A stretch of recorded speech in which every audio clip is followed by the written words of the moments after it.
नमस्कार दोस्तों, आज हम करेंगे भारतीय साक्षरता अधिनियम 2023।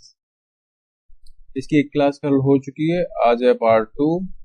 इसमें 28 क्वेश्चन की सीरीज है। इसमें आज पार्ट 2 है और हर सीरीज में लगभग 40 to 50 क्वेश्चन होते हैं और 100% अपडेटेड कंटेंट रहता है। तो चलिए शुरू करते हैं। क्वेश्चन नंबर डे 2 है ये।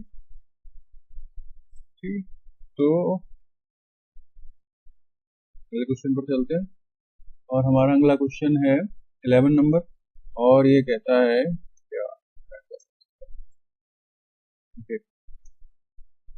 क्या कहता है, बीएसए के अनुसार एक्स पार्टी एविडेंस में कौन सा व्यक्ति विशेषज्ञ नहीं माना जाएगा?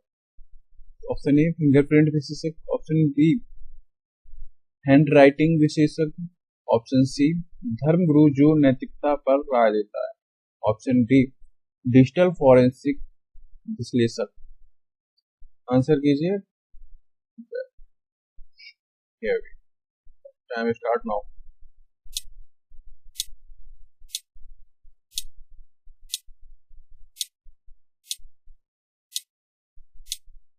आंसर इसमें जो राइट आंसर हमारा हो जाएगा ऑप्शन सी धर्मगुरु जो नैतिकता पर राय देता है। इसमें ये विशेषज्ञ नहीं माना जाएगा। नेक्स्ट क्वेश्चन है 12।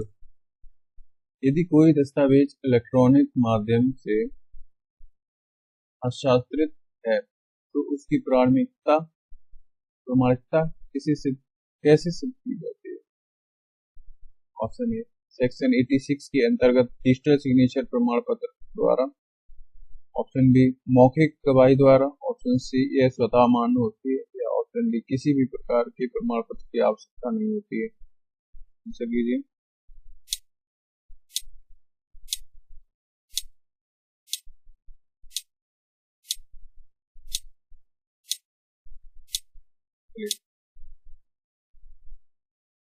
आंसर होता है और इसका राइट आंसर हो जाएगा सेक्शन 86 के अंतर्गत डिजिटल सिग्नेचर प्रमाण पत्र द्वारा। इसका राइट आंसर हो जाएगा।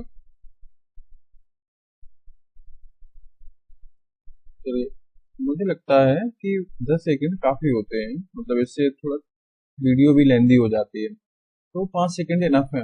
मैं रीड कर दूंगा और आप ऑप्शन और क्वेश्चन को और आप वो डायरेक्ट आंसर कीजिए। ठीक है, 5 सेकंड इनफ है। 13 नंबर क्वेश्चन है बीएसए 2023 की धारा 129 के अंतर्गत एडवोकेट क्लाइंट प्रिविलेज का अर्थ क्या है? ऑप्शन ए वकील अपने मुवक्किल की अनुमति के बिना जानकारी प्रकट नहीं कर सकता, ऑप्शन बी वकील किसी भी अदालत में बयान दे सकता है, ऑप्शन सी मुवक्किल वकील की जानकारी सार्वजनिक कर सकता है, ऑप्शन डी यह केवल आपराधिक मामलों में लागू होता है। 5 सेकंड इनफ।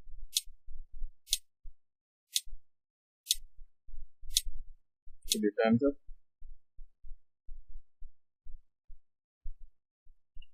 इसमें क्या है कि ऑप्शन ए राइट हो जाएगा। वकील अपने मुवक्किल की अनुमति के बिना जानकारी प्रकट नहीं कर सकता। Right answer. नेक्स्ट करें। नेक्स्ट 40 नंबर क्वेश्चन, किसी दस्तावेज की भाषा अदालत को समझ नहीं आती है तो क्या किया जाएगा? ऑप्शन ए दस्तावेज को अस्वीकार कर दिया जाएगा, दस्तावेज का अनुवाद करवाकर स्वीकार किया जाएगा, अदालत उसे खुद समझने का प्रयास करेगी, ऑप्शन डी मामले को स्थगित कर दिया जाएगा। आंसर कीजिए।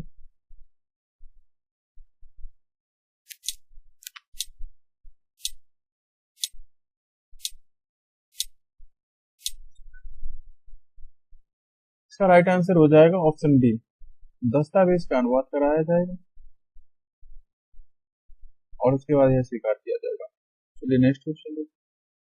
Next question number 15, presumption to certify copy किस धारा में निहित है? धारा 77, धारा 79, धारा 80, धारा 83। आंसर कीजिए।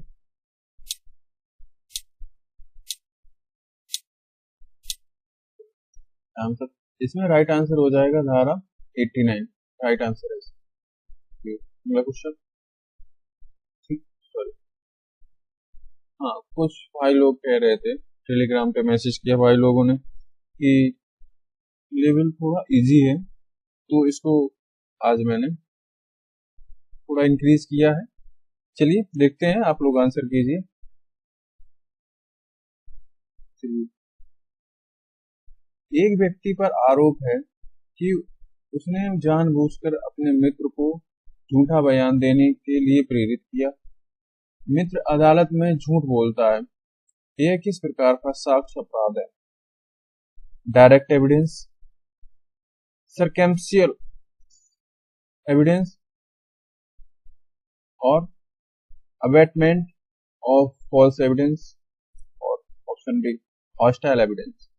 Time start now.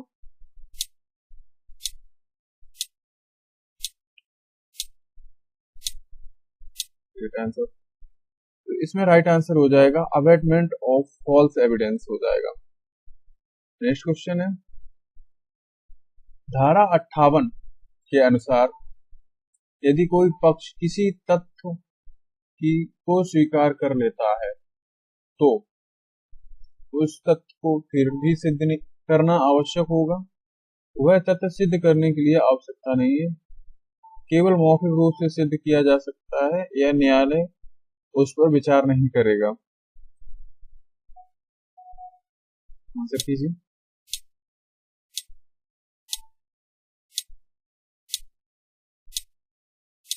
आंसर, तो इसमें राइट आंसर हो जाएगा ऑप्शन बी, वह तथ्य सिद्ध करने की आवश्यकता नहीं है। कोई पक्ष अगर स्वीकार ही कर लेता है तो उसमें फिर। नेक्स्ट क्वेश्चन, यदि किसी दस्तावेज की मूल प्रति न्यायालय में उपलब्ध नहीं है परंतु उसकी सत्यापित फोटोकॉपी उपलब्ध है तो न्यायालय क्या कर सकता है? उसे स्वीकार नहीं कर सकता, उसे सेकेंडरी एविडेंस के रूप में स्वीकार कर सकता है, उसे प्राइमरी एविडेंस के रूप में स्वीकार कर सकता है, मामले को स्थगित करेगा। आंसर कीजिए। चलिए, इसका राइट आंसर हो जाएगा ऑप्शन बी, जेरोक्स। और अगर जेरोक्स है किसी की मूल प्रति की और अगर उस सत्यापित है तो वो स्वीकार कर ली जाएगी, एक्सेप्टेबल होगी। चलिए नेक्स्ट क्वेश्चन, केस एक है, केस एक अभियुक्त के मोबाइल फोन से व्हाट्सएप चैट बरामद हुई। अभियोजन ने सेक्शन 63 सब क्लॉज 4 के अंतर्गत आवश्यक प्रमाण पत्र प्रस्तुत नहीं किया गया। अदालत क्या करेगी? ऑप्शन ए, चैट को स्वीकार करेगी, ऑप्शन बी, चैट को अस्वीकार कर देगी, ऑप्शन सी, चैट को मौखिक साक्ष्य मानेगी, ऑप्शन डी, अभियुक्त को दोषी ठहराएगी। चलिए इसमें आंसर कीजिए आप लोग।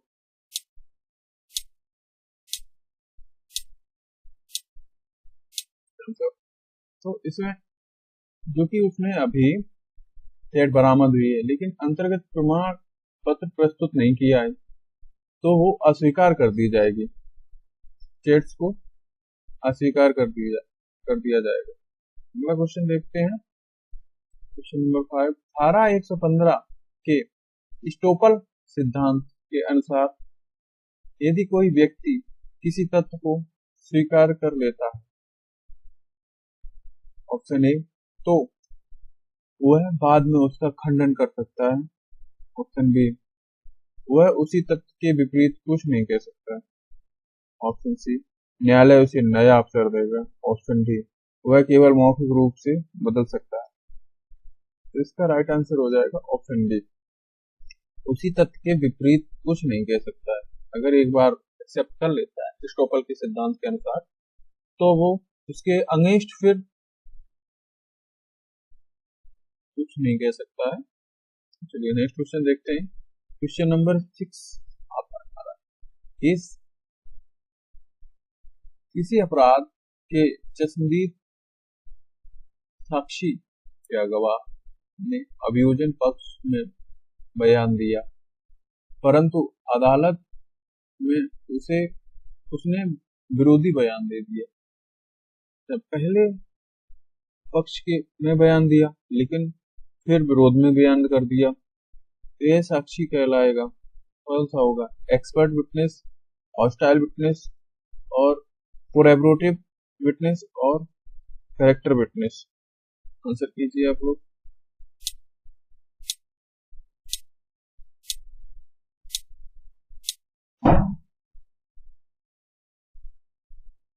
इसमें राइट आंसर हो जाएगा हॉस्टाइल।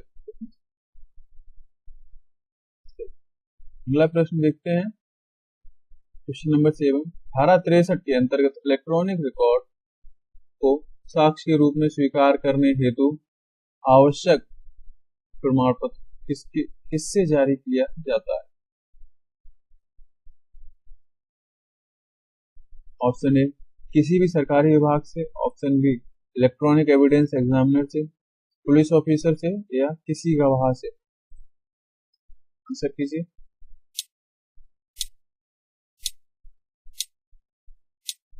आंसर तो इसमें जो राइट आंसर हो जाएगा ऑप्शन बी हो जाएगा, इलेक्ट्रॉनिक एविडेंस एग्जामिनर से।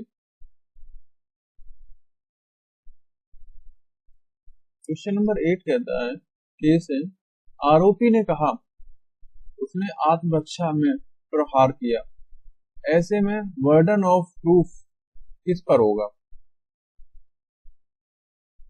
अभियोजन पक्ष पर, आरोपी पर, न्यायालय पर, दोनों पर समान रूप से होगा।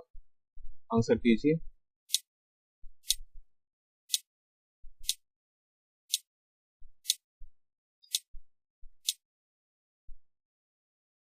तो इसका राइट आंसर हो जाएगा आरोपी पर, क्योंकि यह विशेष अपवाद का दावा है, इसमें अपवाद शामिल है, इस वजह से। चलिए अगला क्वेश्चन देखते हैं, क्वेश्चन नंबर 9। यदि गवाह की स्मृति पर प्रश्न उठता है और अदालत उसे रिफ्रेश मेमोरी की अनुमति देती है, तो ये किस धारा से संबंधित? 143, धारा 146, धारा 153 और धारा 158। आंसर कीजिए।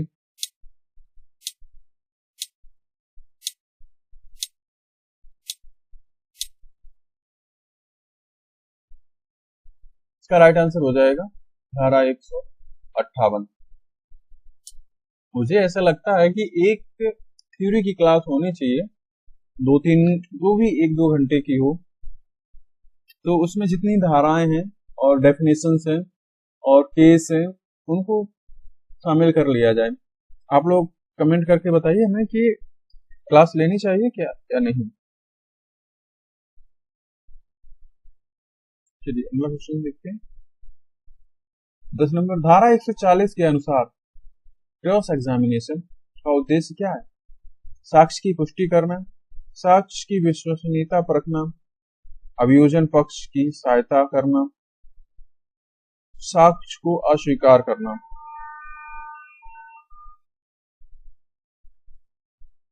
आंसर कीजिए।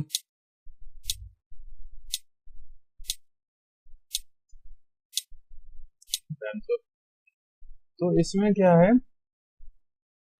राइट आंसर बी हो जाएगा, बी हो जाएगा। इसमें साक्षी विश्वसनीयता परखी जाती है।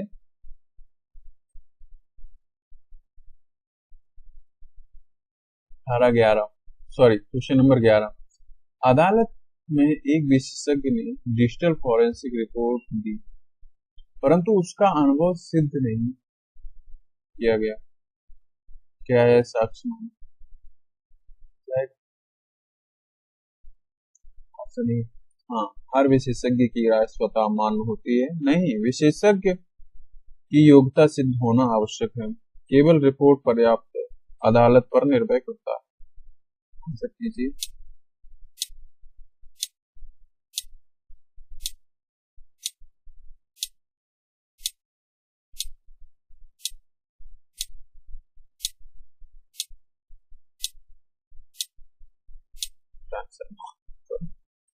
तो इसमें राइट आंसर हो जाएगा हमारा बी, क्योंकि इसमें विशेषज्ञ की योग्यता सिद्ध होना आवश्यक है। चलिए नेक्स्ट देखते हैं क्वेश्चन नंबर 12। धारा 122 के अंतर्गत पति पत्नी के बीच संवाद किस स्थिति में प्रकट किया जा सकता है?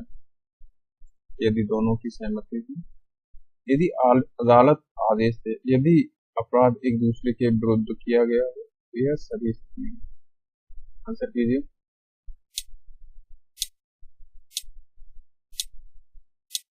टाइम अप होता है। चलिए तो इसका राइट आंसर हो जाएगा यदि अपराध एक दूसरे के विरुद्ध किया गया हो तो संवाद को प्रकट किया जा सकता है। Question number 13। केस एक दस्तावेज पर इलेक्ट्रॉनिक हस्ताक्षर है लेकिन प्रमाण पत्र डिजिटल सर्टिफिकेट उपलब्ध नहीं है। इलेक्ट्रॉनिक हस्ताक्षर हैं लेकिन डिजिटल सिग्नेचर सर्टिफिकेट नहीं है, तो अदालत क्या करेगी? दस्तावेज स्वीकार करेगी, दस्तावेज को अस्वीकार करेगी, दस्तावेज को मौखिक साक्ष्य के रूप में लेगी, अभियोजन से प्रमाण पत्र की मांग करेगी। Start now.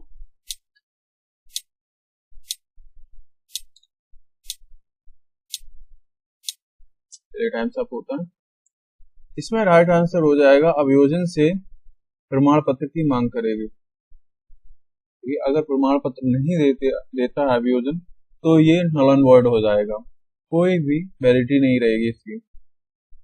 चलिए तो अगला क्वेश्चन देखते हैं 14 नंबर। बीएसए 2023 की कौन सी धारा यह बताती है कि कोर्ट में प्रेज्यूम एग्जिस्टेंस ऑफ सर्टेन फैक्ट्स? धारा 112, धारा 114, धारा 116 और धारा 119। राइट आंसर कीजिए।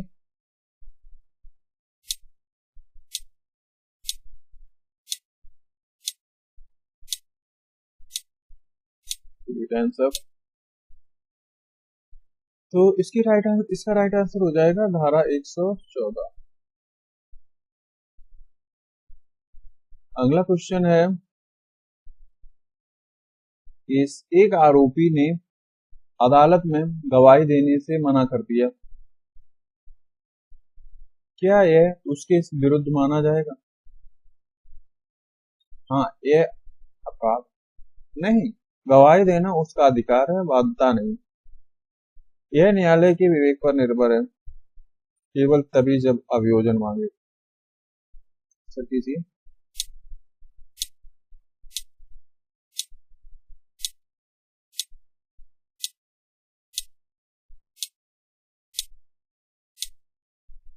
इसका राइट आंसर हो जाएगा बी, नहीं, गवाही देना उसका अधिकार है, चाहे तो दे सकता है, बाध्यता नहीं है, मतलब कोई फोर्स नहीं कर सकता।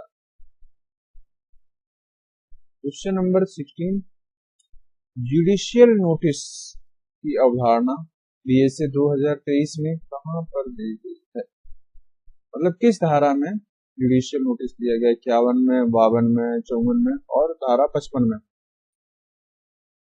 तो इसका राइट आंसर हो जाएगा धारा 54 जो है उसमें जुडिशियल नोटिस की अवधारणा दी गई है। Next question 16 number. यदि किसी व्यक्ति का कथन मृत्यु से ठीक पहले दर्ज किया जाता है तो वह किस प्रकार का साक्ष्य माना जाएगा? Expert evidence, dying declaration, hearsay evidence and circumstantial evidence. Answer कीजिए आप लोग।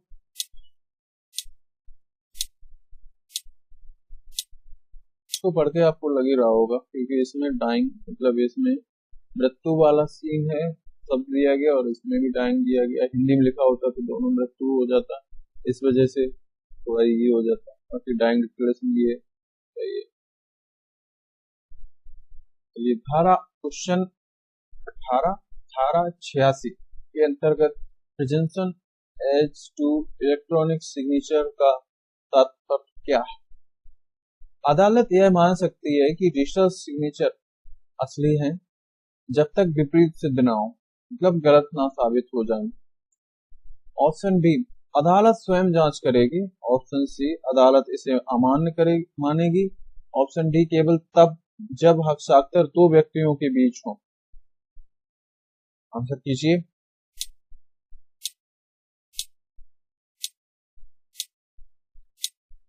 चलिए, तो इसका राइट आंसर हो जाएगा ऑप्शन ए, अदालत यह मान सकती है कि डिजिटल हस्ताक्षर असली हैं जब तक गलत साबित ना हो जाए। चलिए अगला क्वेश्चन देखते हैं। Question number 19, case. पुलिस ने एक व्यक्ति के घर से अवैध हथियार बरामद किए, परंतु साक्षी उपस्थित नहीं था। क्या यह बरामदी साक्ष्य योग्य होगी? ऑप्शन ए, हाँ अगर रिकॉर्ड सही है। नहीं, स्वतंत्र साक्षी का होना आवश्यक है। हाँ, यदि अदालत संतुष्ट हो। नहीं, यह अवैध साक्ष्य। आंसर कीजिए।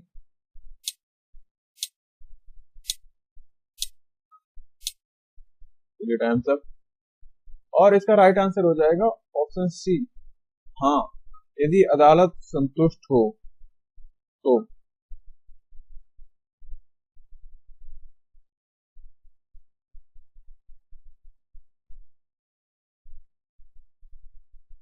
बीएससी 2023 के अनुसार relevancy of fact forming part of some same transaction इस धारा में है।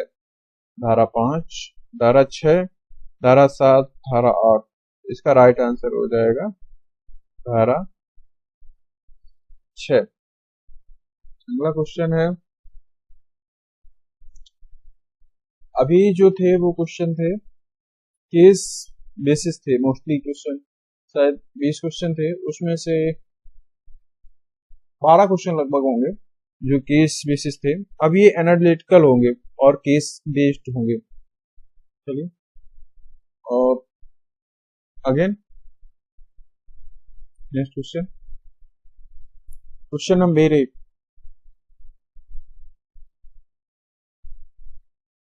यदि किसी व्यक्ति की मृत्यु के तुरंत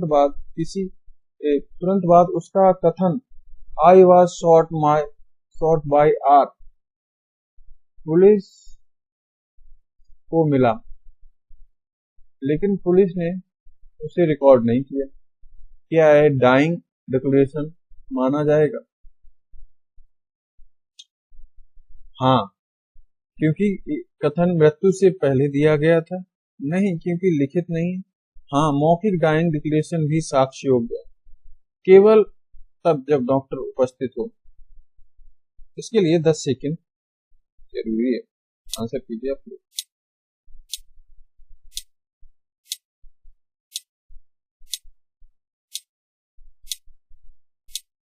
चलिए, तो इसका राइट आंसर हो जाएगा ऑप्शन सी, डाइंग डिक्लेरेशन भी साक्ष्य योग्य है, क्योंकि धारा जो 32 है वो ये कहती है कि मृत्यु के पूर्व कथन मौखिक हो या लिखित हो, दोनों ही तौर से, लिखित और मौखिक दोनों ही रूप से स्वीकार्य हैं, बशर्ते मृत्यु के कारण से संबंधित हो। जैसे अगर मान लो कोई बोल देता है, मर रहा हो कोई व्यक्ति, मतलब, और वो बोल देता है कि हाँ इसने मुझे मारा है, तो वो मान लिया जाएगा, वो लिखित में जरूरी नहीं है। चलिए नेक्स्ट क्वेश्चन देखते हैं। क्वेश्चन नंबर 2,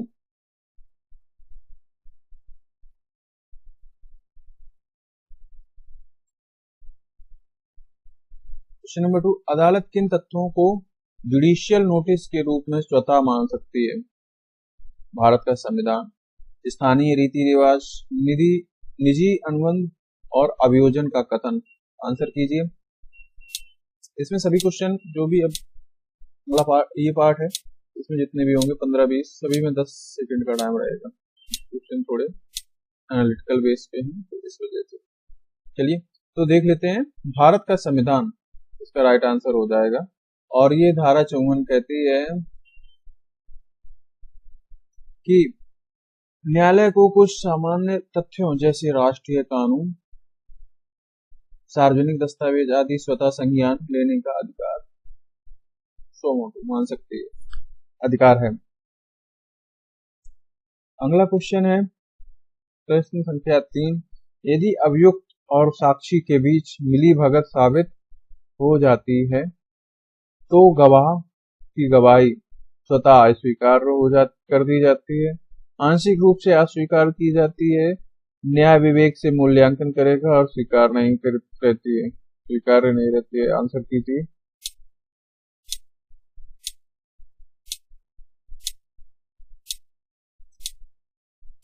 चलिए आंसर, इसमें राइट आंसर सी हो जाएगा हमारा। इसके न्यायालय विवेक से मूल्यांकन होगा। और इसमें भारतीय न्याय शास्त्र में फाल्सेस इन यूनो फाल्सेस इन ओमनिबस लागू नहीं होगा, क्योंकि आंशिक रूप से सत्य गवाही को स्वीकार किया जा सकता है।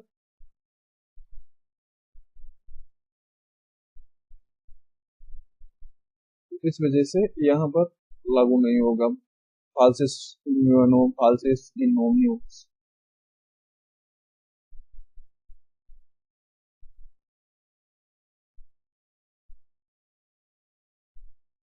चलिए क्वेश्चन नंबर 4 देखते हैं।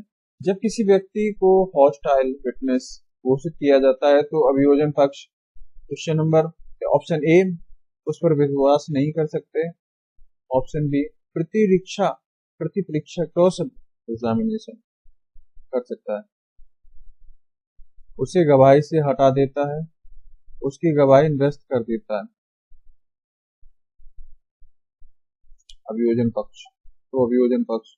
चलिए आंसर कीजिए।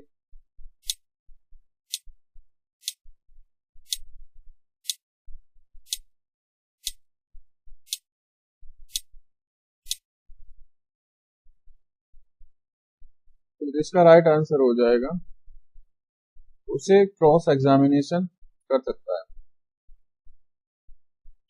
क्योंकि धारा 143 और धारा 154 यह कहती है कि न्यायालय अभियोजन पक्ष को हॉस्टाइल विटनेस से क्रॉस एग्जामिनेशन की अनुमति दे सकता है।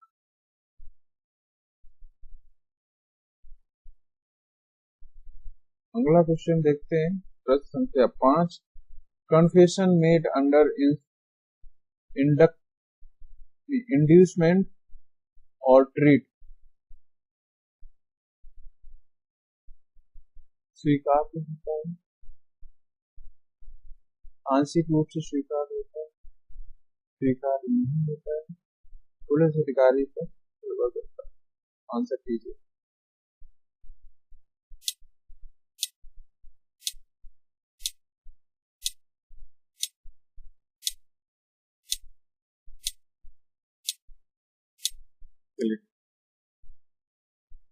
तो आंशिक रूप से स्वीकार्य होता है, क्योंकि धारा 23 जो है वो कहती है कि इकबाल जुर्म अदालत में मान्य नहीं होता है, क्योंकि किसी भी प्रकार के भय, प्रलोभन या दबाव में किया जाता है। इस वजह से आंशिक रूप से स्वीकार होता है, पूरा नहीं होता।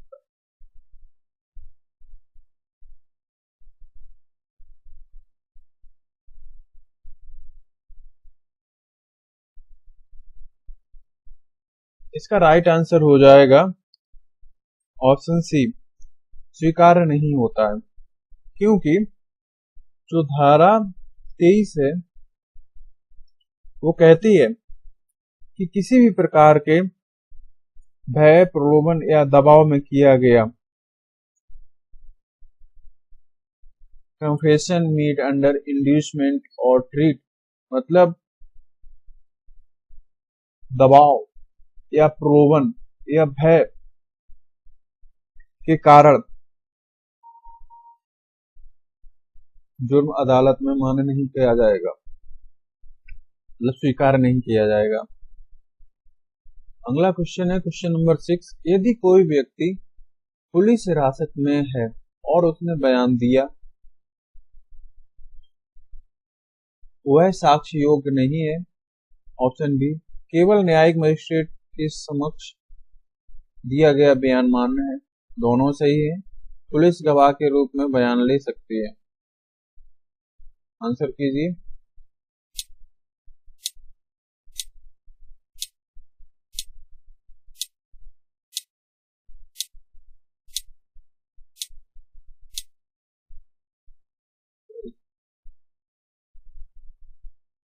तो इसका राइट आंसर हो जाएगा ऑप्शन बी, केवल न्यायिक मजिस्ट्रेट के समक्ष दिया गया बयान ही मान्य होगा। नेक्स्ट क्वेश्चन है, ओके, इसकी व्याख्या दी गई है। धारा 26 के अनुसार हिरासत में पुलिस के समक्ष किया गया इकबाल अमान्य है, मजिस्ट्रेट के समक्ष दिया गया ही मान्य होगा। इसमें हिरासत में अगर पुलिस में लिया के समक्ष, तो पुलिस के समक्ष मान्य नहीं होगा। यह धारा 26 कहती है। अगला क्वेश्चन देखते हैं, क्वेश्चन नंबर 7। यदि इलेक्ट्रॉनिक रिकॉर्ड का मेटा डेटा गायब है तो उसकी प्रामाणिकता। मेटा डेटा का मतलब होता है जैसे उसकी एक डेटा होता है, मतलब कितने एमबी की फाइल है, और मेटा डेटा में आ जाता है कि क्या लोकेशन थी, किस फोन से लिया गया, और क्या लॉन्गिट्यूड लैटिट्यूड पे है, और ये सब जानकारी, किस प्रकार का फोन या कैमरा था, कौन सी कंपनी का था, वो पिक्सल वगैरह उसमें आते मेटा डेटा में। तो ऑप्शन ए स्वतः स्वीकार्य है, संदेहास्पद मानी जाएगी,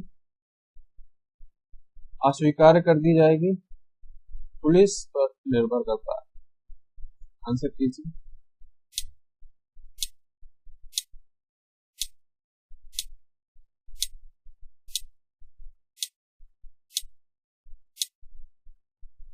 चलिए, ऑप्शन इसका हो जाएगा राइट बी, संदेहास्पद मानी जाएगी।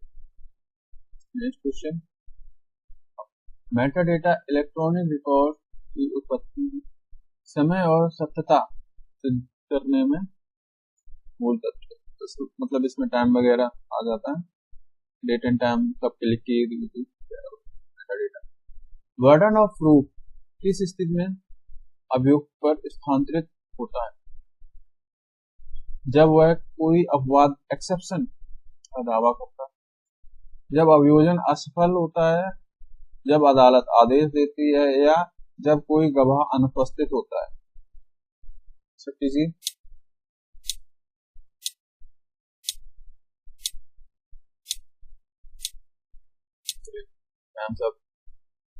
तो इसका राइट आंसर हो जाएगा ऑप्शन ए, जब कोई अपवाद का दावा करता है। नेक्स्ट क्वेश्चन, क्वेश्चन धारा है, व्याख्या। धारा 106 के अनुसार यदि विशेष तथ्य आरोपी के ज्ञान में है तो प्रमाण का भार उस पर है। अगला क्वेश्चन नंबर 9, प्रश्न रहस्य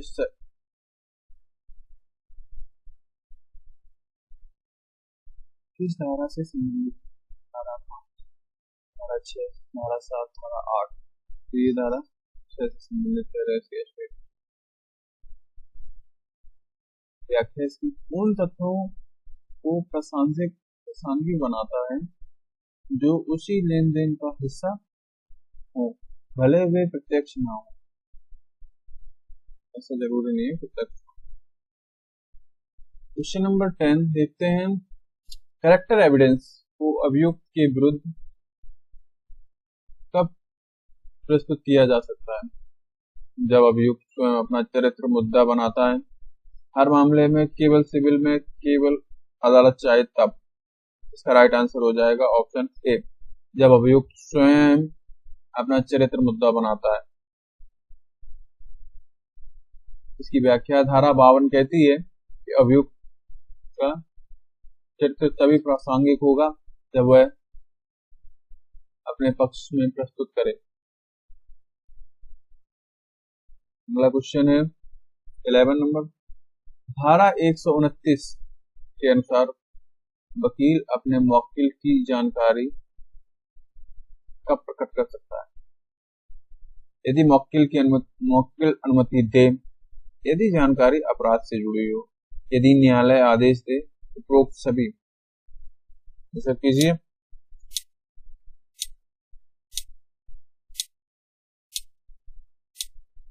राइट आंसर इसमें सभी हो जाएंगे और राइट आंसर इसका डी हो जाएगा। अनुमति भी चाहिए, अपराध से जुड़ी होनी चाहिए और न्यायालय आदेश ऐसा तब भी हो सकता है, किसी भी कोई कारण। लीगल प्रिविलेज की अवधारणा जो वकील मुवक्किल को संबंध को गोपनीय रखती है, किंतु अपराध से जुड़ी जानकारी पर अपवाद लागू होता है, मतलब कर सकती है। Question number 12। Relevancy of fact showing motive किस धारा में निहित है? धारा 5, धारा 8, धारा 9 और धारा 10। इसका राइट आंसर हो जाएगा 10। Relevancy of fact showing motive धारा 8। व्याख्या ऐसे तथ्यों को प्रासंगिक बनाती है जो अपराध के पीछे की मंशा या तैयारी को दिखाते हैं। Question number 13। यदि कोई दस्तावेज सार्वजनिक अधिकारी द्वारा प्रमाणित है तो उसे प्रमाणिकता स्वतः मानी जाएगी, फिर भी सिद्ध करनी होगी, न्यायालय पर निर्भर करता अस्वीकार कर दिया जाएगा। इसका राइट आंसर हो जाएगा स्वतः मानी जाएगी, क्योंकि इसमें सार्वजनिक अधिकारी द्वारा प्रमाणित है, इस वजह से। व्याख्या इसमें धारा 79 ये कहती है कि इसके अंतर्गत प्रमाणित प्रतिलिपियां अपने आप प्रमाणित मानी जाती हैं। Question number 14। लीडिंग क्वेश्चन का पूछा जा सकता है एग्जामिनेशन इन चीफ में, क्रॉस एग्जामिनेशन में, री एग्जामिनेशन में, किसी भी स्थिति में। इसका राइट आंसर हो जाएगा क्रॉस एग्जामिनेशन में। Next question. धारा है इसमें लिखा हुआ 143 से 141 से 145 के अनुसार क्रॉस एग्जामिनेशन में लीडिंग क्वेश्चन की अनुमति है ताकि सत्यता परख सके। Question number 15। Presumption as to electronic signatures किस स्थिति में लागू नहीं होता? जब हस्ताक्षर संदिग्ध हो, जब प्रमाण पत्र निरस्त हो गया हो, जब रिकॉर्ड पुराना हो, या सभी उपरोक्त। आंसर कीजिए टाइम।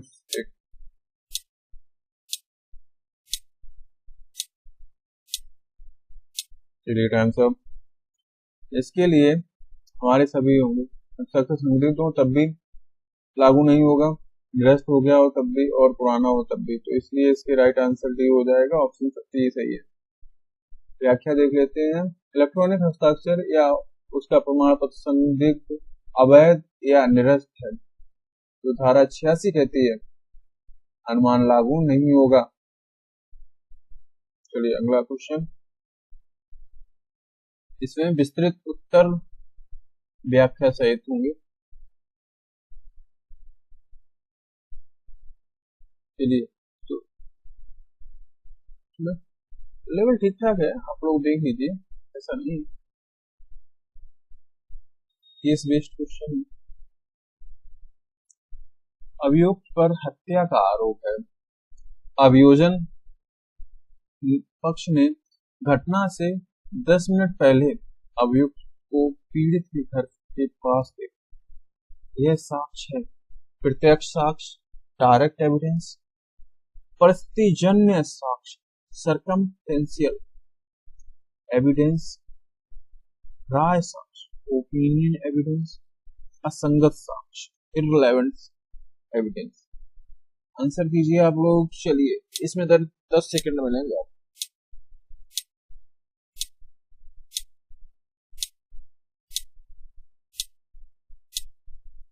टाइम साहब। तो इसमें राइट आंसर जो हो जाएगा हमारा परिस्थिति जन साक्ष्य, सर्कमस्टेंशियल एविडेंस। चलिए अगला क्वेश्चन देखते हैं, व्याख्या है। जब साक्ष्य सीधे अपराध को नहीं दर्शाता है बल्कि परिस्थितियों से अपराध का अनुमान होता है तो परिस्थितिजन्य साक्ष्य कहलाता है। क्वेश्चन नंबर 2, एक व्यक्ति ने अपराध स्थल पर पाई गई उंगलियों के निशान की रिपोर्ट दी परंतु वह विशेषज्ञ नहीं था। ये साक्ष्य है। वैध विशेषज्ञ साक्ष्य, अमान्य साक्ष्य, प्रत्यक्ष साक्ष्य और पुलिस साक्ष्य। आंसर कीजिए।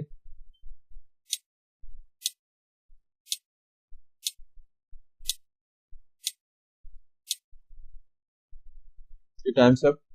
अमान्य साक्ष्य माना जाएगा।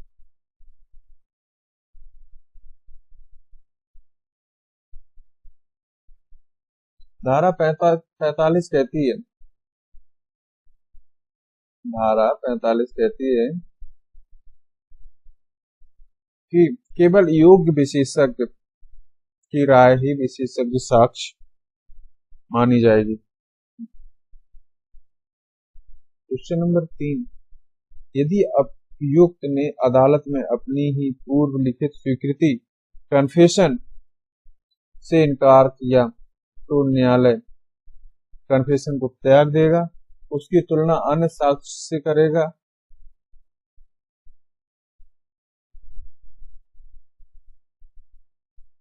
उसे स्वीकार करेगा, अभियुक्त को दोषी ठहराएगा। आंसर कीजिए।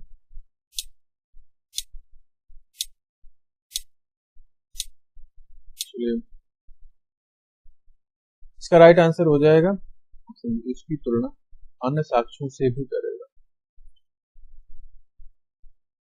व्याख्या केवल कन्फेशन पर नहीं बल्कि कोलैबोरेशन के आधार पर निर्णय देता है। क्वेश्चन नंबर 4, पुलिस ने इलेक्ट्रॉनिक डेटा बिना सेक्शन 63 सब क्लॉज 4 प्रमाण पत्र के जब्त किया है। क्या यह अदालत में मान्य होगा? हाँ, यदि मूल डिवाइस उपलब्ध हो, नहीं जब तक प्रमाण पत्र ना दिया जाए, केवल आंशिक रूप से। पुलिस विवेक पर gives you 10 seconds to click the right answer।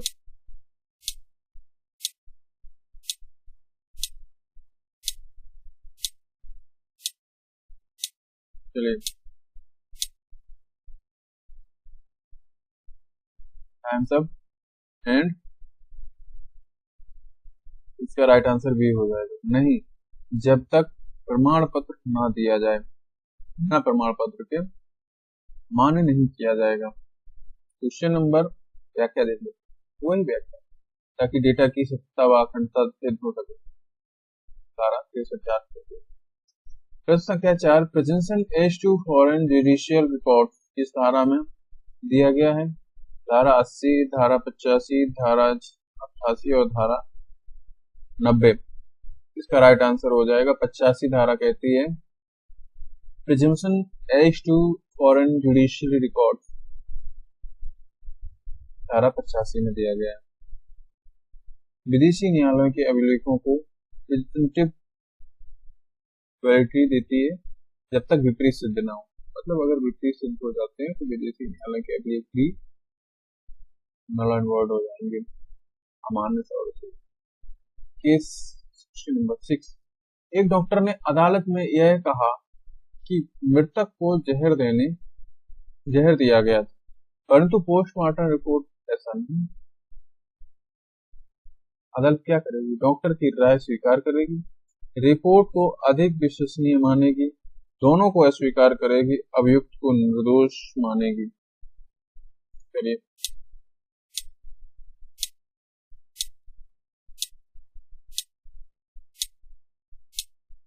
Times up. चलिए, तो इसमें जो राइट आंसर हो जाएगा हमारा बी, क्योंकि रिपोर्ट लिखित प्रमाण है, इसको विश्वसनीय माना जाए और डॉक्टर ने अदालत में कहा है, तो इस वजह से फास्ट पोस्टमार्टम रिपोर्ट ही अधिक विश्वसनीय मानी जाएगी। अगला क्वेश्चन, हाँ व्याख्या, जब दो साक्ष्यों में विरोध होता है तो न्यायालय वस्तुनिष्ठ दस्तावेज साक्ष्य को प्राथमिकता देता है। वैकल्पिक। क्वेश्चन नंबर 7, यदि किसी व्यक्ति ने साक्ष्य में शपथ लेकर झूठ बोला है तो यह अपराध है। केवल नैतिक दोष, कंटेम्प्ट ऑफ कोर्ट, परज्यूरी, झूठी गवाही और सिविल रॉन्ग। तो आंसर कीजिए, 10 सेकंड मिलेंगे इसके लिए।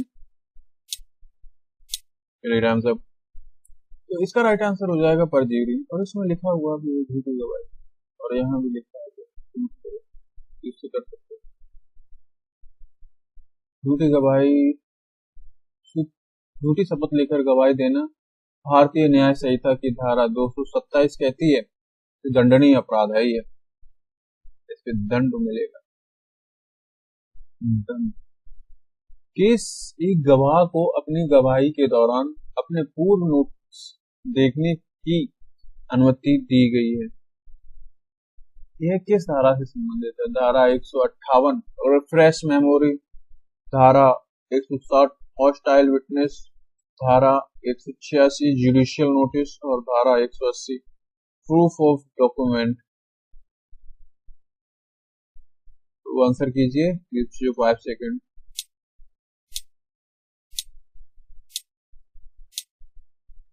साहब चलिए, तो इसका राइट आंसर हो जाएगा धारा 158 रिफ्रेश मेमोरी। इसमें जो डॉक्यूमेंट नोट्स, पूर्व नोट दिखाया जाता है वो इसीलिए दिखाया जाता है कि मेमोरी रिफ्रेश हो सके,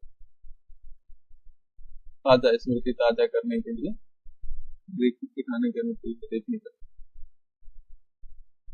प्रश्न 9, relevancy of conspiracy related fact किस धारा में निहित है? धारा 8, धारा 10, धारा 11, धारा 12।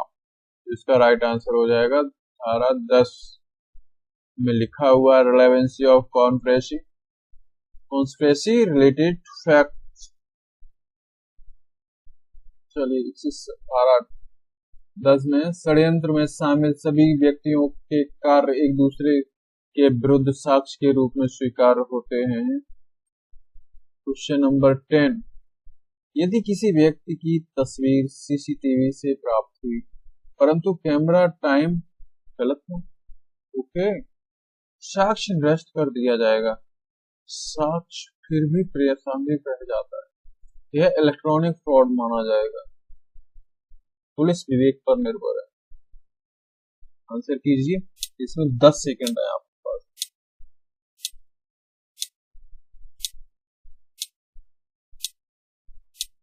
चलिए टाइम साहब, इसमें जो राइट आंसर हो जाएगा वो ये हो जाएगा बी, साक्ष्य फिर भी प्रासंगिक रहेगा, क्योंकि वहां पर उस व्यक्ति को कहा गया है, टाइम चाहे भले कुछ भी रहा हो, वहां पर उस व्यक्ति का होना ही प्रासंगिक है। चलिए अगला प्रश्न देखते हैं। नंबर व्याख्या, अच्छा, गलत समय होने पर भी रिकॉर्ड का मूल स्रोत और प्रमाणिकता सिद्ध हो जाती है तो साक्ष्य मान रहे। चलिए question number 11, admission are not conclusive proof what may operate as estoppel. इसका क्या अर्थ है? एस्टोपल के सिद्धांत के आधार पर है, एडमिशन अंतिम नहीं होती है परंतु विरोध नहीं किया जा सकता है। ऑप्शन बी, एडमिशन अंतिम साक्ष्य होती है, एडमिशन का कोई महत्व नहीं होता है, केवल सिविल मामलों में लागू होता है। आंसर कीजिए, 10 सेकंड मिलेंगे इसके लिए।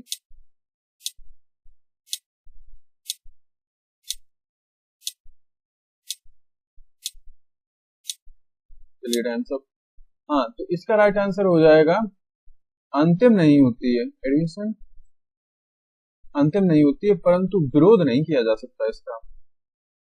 ठीक है, चलिए नेक्स्ट क्वेश्चन देखते हैं, इसकी व्याख्या। धारा 12 कहती है कि जो स्वीकृत कथन को साक्ष्य का मजबूत रूप मानता है। क्वेश्चन नंबर 12, एक अभियुक्त ने अपने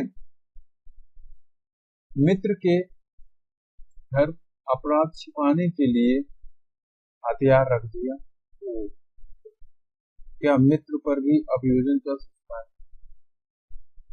ऑप्शन ए, नहीं, क्योंकि उसने अपराध नहीं किया। हाँ, यदि उसे अपराध की जानकारी थी, केवल अभियुक्त पर पुलिस विवेक पर। आंसर कीजिए।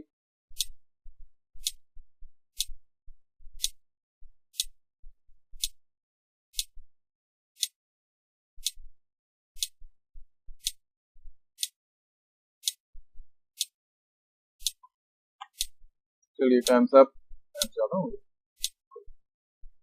ओके, तो इसका राइट आंसर हो जाएगा हाँ, यदि उसे अपराध की जानकारी थी तो यह अभियोजन पे भी चलेगा। व्याख्या ए, अबेटमेंट आफ्टर द फैक्ट की स्थिति, अपराध के बाद सहायता देना भी दंडनीय है। अगर पता नहीं है तो चलो ठीक है, वो डिपेंड करता है कोर्ट पर, लेकिन अगर पता है और फिर भी मदद कर रहे हैं तो यह दंडनीय अपराध है। चलिए नेक्स्ट क्वेश्चन देखते हैं, question number 13, proof of custom के लिए क्या आवश्यक है? गवाह की व्यक्तिगत राय, सतत और दीर्घकालीन प्रचलन का प्रमाण, सरकारी अधिसूचना, expert opinion. Gives you 10 seconds to give the right answer.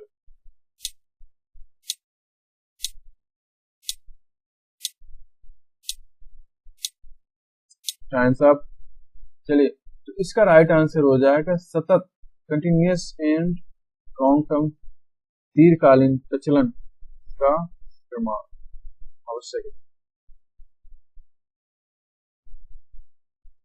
व्याख्या है, न्यायालय किसी रीति को कस्टमरी लॉ के रूप में तभी मानता है जब उसका लंबे समय से निरंतर पालन हो रहा हो। इसका मतलब नहीं है कि 1 महीने पहले कोई रीति रिवाज चालू हुई और उसको उसमें फॉलो अप करा जाएगा, ऐसा नहीं। मतलब जो सदियों से चला आ रहा है, तो 200 साल से अप्रोक्स। क्वेश्चन नंबर 40, केस है, यदि अभियोजन यह साबित नहीं कर पाता है कि इलेक्ट्रॉनिक रिकॉर्ड में कोई छेड़छाड़ नहीं हुई है, तो अदालत रिकॉर्ड को मानेगी, रिकॉर्ड को अस्वीकार करेगी, अभियुक्त को दोषी ठहराएगी और मामला स्थगित करेगी। आंसर कीजिए, 10 सेकेंड दे रहे हैं।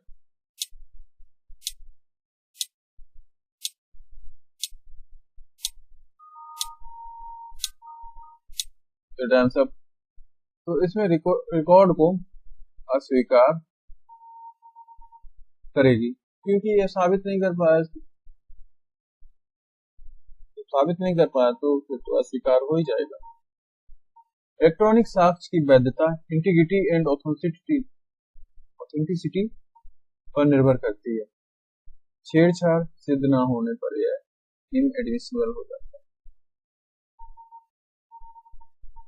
Question number 15, relevancy of fact forming part of some transactions का मुख्य उद्देश्य क्या है? सह घटनाओं को साक्ष्य में शामिल करना, अभियुक्त की मंशा सिद्ध करना, न्यायालय को भ्रमित करना और दस्तावेज को प्रमाणित करना। तो भ्रमित करना तो ऐसे ये 3 में आंसर कीजिए आप।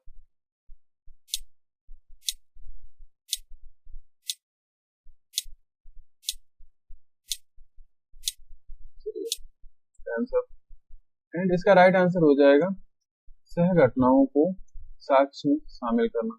जैसे कि कोई अभी एक यहाँ घटना हुई और उसी के पास में उसी से संबंधित कोई अगर घटना कहीं दूसरी जगह भी होती है तो उसको सह घटनाओं में शामिल किया जाता है और साक्ष्य भी माना जाएगा। व्याख्या, धारा 6 का उद्देश्य एक ही लेन देन, एक ही ट्रांजेक्शन से जुड़े सभी तथ्य साक्ष्य के रूप में शामिल करना। ओके, क्वेश्चन हमारे समाप्त होते हैं और नेक्स्ट सेशन कल अपलोड कर होगा। अगर आप लोग कमेंट करेंगे लाइव करने के लिए तो लाइव भी ले लेंगे, ऐसे कोई प्रॉब्लम नहीं है। बाकी सेशन लाइव कीजिए पसंद आया तो, और कमेंट कीजिए। कल भाई लोग बोले थे कि कंटेंट थोड़ा इजी लेवल का है, तो आज मैंने केस रिलेटेड क्वेश्चन भी ऐड किए हैं और मोस्टली लगभग 40 क्वेश्चन के आसपास होंगे इसमें। 40 नहीं तो ये मान लीजिए 35 के आसपास होंगे, बाकी 10 क्वेश्चन थोड़े इजी थे, मतलब प्योर हार्ड नहीं था। सेट इजी, मॉडरेट और हार्ड मिक्स था। तो कमेंट कीजिए आप लोग और बताइए कि कैसा सेशन था, और कुछ सुधार करने की अगर आवश्यकता है तो वो भी बताइए, कमेंट करके बताइए मुझे और शेयर कीजिए। पसंद आया तो उनके साथ भाई मेहनत उठती 2-3 घंटे लग जाते, थोड़ा इंस्पिरेशन मुझे भी मिलनी चाहिए। चैनल को सब्सक्राइब कर लीजिए और कंटेंट पसंद आए तो शेयर भी कर, ठीक है। तो चलिए सेशन को एंड करते हैं और मिलते हैं किसी अगली वीडियो में, तब तक के लिए